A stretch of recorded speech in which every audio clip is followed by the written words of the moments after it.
মাসখানেক আগে অন্তর্বর্তী সরকারি উপদেষ্টা আসিফ মাহমুদ সজীব ভুঁইয়ার সাবেক এপিএস মোয়াজ্জেম হোসেন ও স্বাস্থ্য উপদেষ্টা নূরজাহান বেগমের সাবেক ব্যক্তিগত কর্মকর্তা তুহিন ফারাবীর বিরুদ্ধে শত কোটি টাকার তদবির বাণিজ্যের অভিযোগ ওঠে।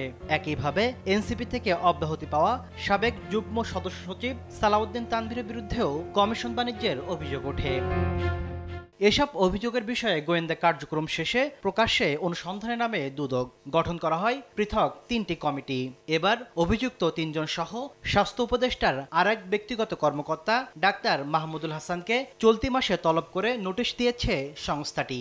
তদবির বাণিজ্য, চাঁদাবাজি, টেন্ডার বাণিজ্য সহ নানাবিধ দুর্নীতি এবং অনিয়মের আশ্রয়ে নামে বেনামে অবৈধ সম্পদ অর্জনের অভিযোগে ইতিমধ্যে অনুসন্ধান কার্যক্রম শুরু হয়েছে এবং অনুসন্ধান দল এই অভিযোগ প্রমাণের জন্য সহায়ক রেকর্ডপত্রের জন্য অধিযাচনপত্র প্রেরণ করেছেন। ৬৫% পর্যন্ত বিদ্যুৎ সাশ্রয়ী হাইসেন্স এসি। হাইসেন্স।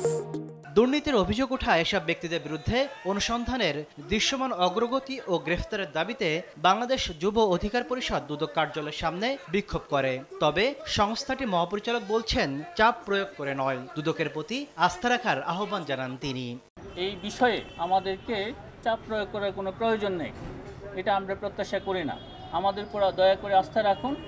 অবশ্যই আপনারা সেই দৃশ্যমান আমাদের অনুসন্ধান তদন্তের দৃশ্যমান ফলাফল আপনারা জানতে পারবেন। এদিকে ঋণের নামে ৪০৪ কোটি টাকা আত্মসাতের অভিযোগে ন্যাশনাল ব্যাংকের পরিচালনা পর্ষদের সাবেক সদস্য পারভীন হক শিকদার, রণহক শিকদার সহ ১৬ জনের বিরুদ্ধে মামলা করেছে দুদক। তাসলিম তৌহিদ, সময় সংবাদ, ঢাকা।